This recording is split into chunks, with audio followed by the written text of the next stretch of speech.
ver, hay una buena, relativamente buena noticia, y es que el Banco Mundial en esta semana subió la perspectiva de crecimiento económico para México un 2.5%. O sea, podríamos llegar a crecer este 2023 hasta 2.5%. ¿Qué sería lo ideal? Pues que creciéramos 4, 5, 6%, pero bueno, la perspectiva al inicio de año era de 1, 1.5. Actualmente, si no me equivoco, estamos entre 1.9 a 2.5, una cosa por el estilo. ¿Eso en qué se traduce? Pues en que hay mayores oportunidades, en que hay ahí un crecimiento económico importante, un mayor dinamismo de la economía.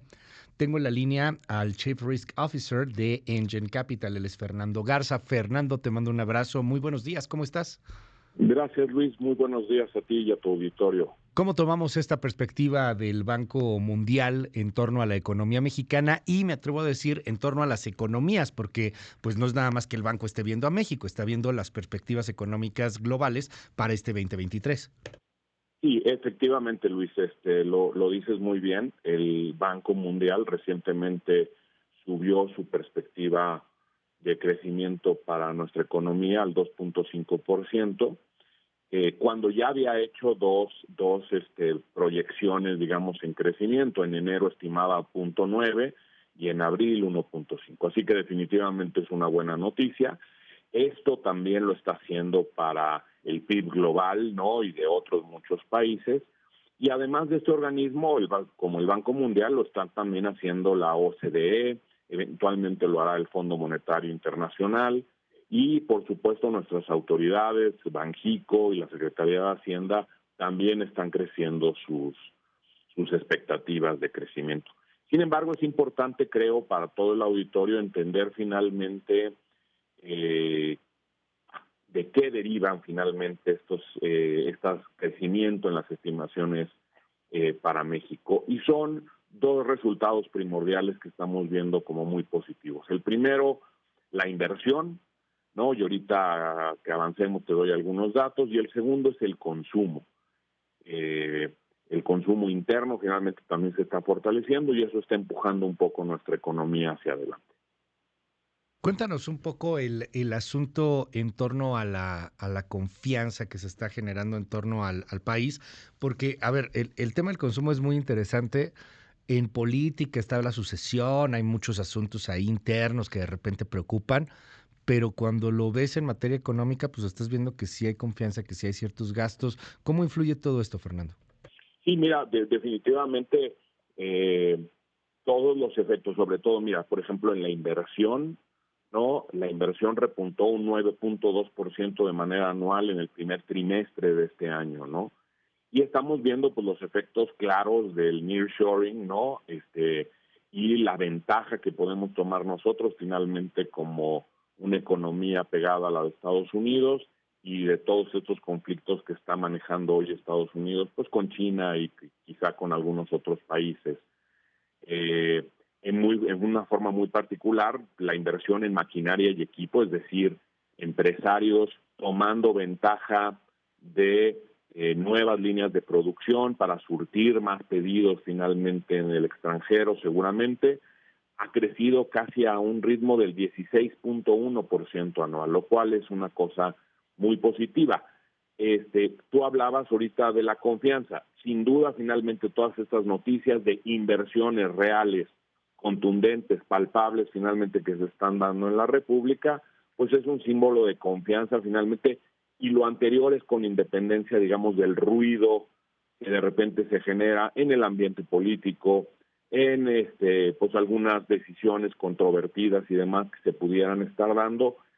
La realidad es que hay inversiones que están llegando a nuestro país y debemos de tomar ventaja. Y de ahí vemos uno de los crecimientos. La inversión sin duda va para arriba y hay que finalmente aprovechar esa tendencia que se está marcando, ¿no? El asunto también, me imagino, con en torno a la inflación, que esta está más o menos empezando a sentirse controlada en gran parte. Digo, sí es cierto, hay algunos productos que siguen estando muy altos, etcétera, pero pues pareciera que inclusive a nivel global estamos ya llegando a este final de una alza en la inflación. ¿Qué ves ahí, Fernando? Sí, definitivamente, mira, creo que hay como que dos cosas que se están contrapunteando. Por un lado, para la exportación, el tema de algún tipo de cambio en donde el peso está muy fuerte, pues finalmente no necesariamente les beneficia. Sin embargo, pese a eso, hay una dinámica de exportación muy grande. Pero por otro lado, el tema de que la inflación se empiece a estar contenida e incluso un poco a la baja, está impulsando mucho de nuestro consumo interno. Y lo vemos en números en donde no solamente la inversión extranjera directa está creciendo, creemos que podemos llegar a 36,000 millones de dólares en este año, ¿no? Pero eventualmente vamos a llegar a 50,000 millones, que pudiera representar 4% del PIB si las cosas siguen avanzando. Y en el consumo privado se crece ya hoy a un ritmo de más o menos el 3%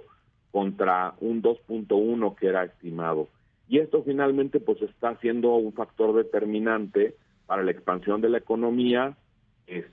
Vemos mejor empleo, vemos salarios reales creciendo, Claro. vemos aumento en las remesas, repunte en el crédito al consumo, entre otras cosas, y mucho de esto finalmente la gente empieza a sentirse más tranquila pues, con el tema de la inflación y los beneficios que eso puede tener para su economía propia, no personal. Finalmente, Fernando, quiero preguntarte sobre los sectores en particular que están creciendo un poco más, los que tienen más oportunidades. Digo, aquí hay que aprovechar mucho, pero entiendo que algunos sectores sobre otros tienen pues más posibilidades, por ejemplo, por nuestro socio comercial principal, que son los Estados Unidos, por el asunto de nearshoring, etcétera. ¿En dónde habría que poner particularmente el foco, el reflector para un crecimiento importante en ciertas industrias? Sí, definitivamente, Luis, y lo hemos comentado en alguna otra ocasión, los sectores que están relacionados con la exportación hoy día son finalmente aquellos que pueden tomar una ventaja mayor por estas dinámicas finalmente del nearshoring y de que se dinamiza el consumo finalmente en Estados Unidos y en general a nivel mundial.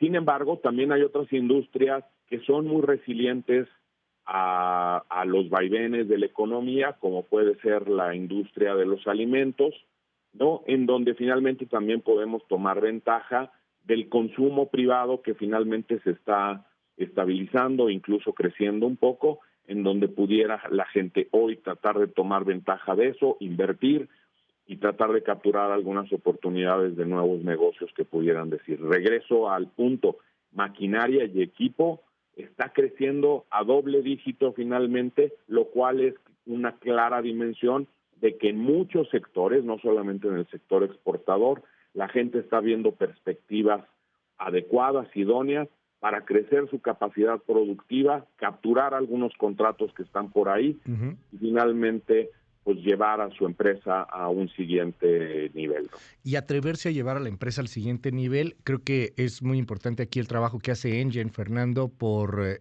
pues las posibilidades de los arrendamientos financieros, las posibilidades de poder crecer con un equipo nuevo, con capacitación, con estrategias inclusive de negocio. Pues ahí están los acercamientos con Engen Capital en su página de internet, ¿no? Correcto. Estamos para servir a todos nuestros clientes y ayudarlos finalmente a consolidar esos nuevos proyectos y nos pueden encontrar en engen.com.mx. Con gusto los atenderemos y trabajaremos de la mano con ellos. Es Fernando Garza, Chief Risk Officer en Engen Capital. Gracias, Fernando. Muy buenos días. Gracias.